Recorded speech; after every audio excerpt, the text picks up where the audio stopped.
Tone's Truckin Stories, brought to you by Brady Talbot of Finleys.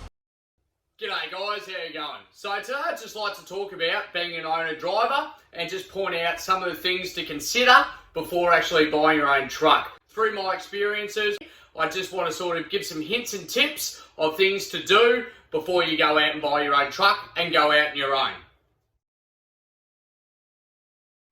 First up, I'd like to point out, it's not as easy as just buying a truck, finding the work and off you go. There's a lot of things that you have to consider before you even get started.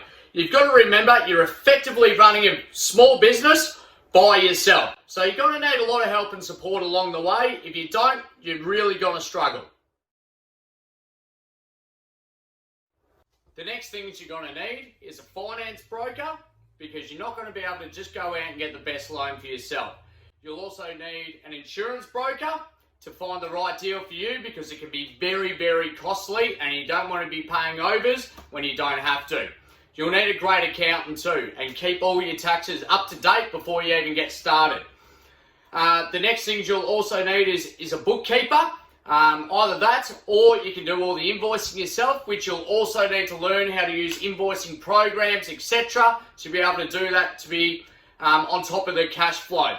The last thing you probably need in this little area would be registering for GST, registering a business name, and also getting an ABN.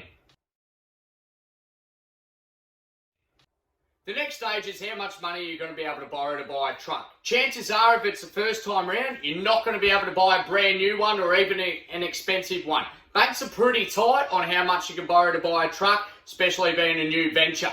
So, that being said, you're going to have a second-hand truck, possibly not being able to buy a trailer. So you're going to have to be a subby or a tow operator for someone. And that comes into play, who do you actually subby for? So my advice, or the way that I've done it, is actually work for the company you plan on subbying for prior, to get the ins and outs, a good understanding, and then possibly buy a prime mover and tow for that company. The first 12 months is going to determine your next 5 years. So make sure it's the right call, because that's what the banks will want to see. A lot of people will go under in that first 12 months, and it will be the toughest. I promise you that. You get through that and you'll be able to make some further calls about your business going forward. Further things to consider before you even buy the truck is how and when you'll be paying for fuel. Your fuel usage that goes with that one. Will the fuel cost rise or lower depending on the time? Tolls also, they're quite expensive, I can tell you that one. You need to know your maintenance costs and also where you're going to do your maintenance and your services and the costs on that one involved. Your registrations and stamp duty on the truck before you even buy it, you need that money in the bank to have all that one sorted. Your repayment costs and your insurance costs, as well as your outlay costs as well.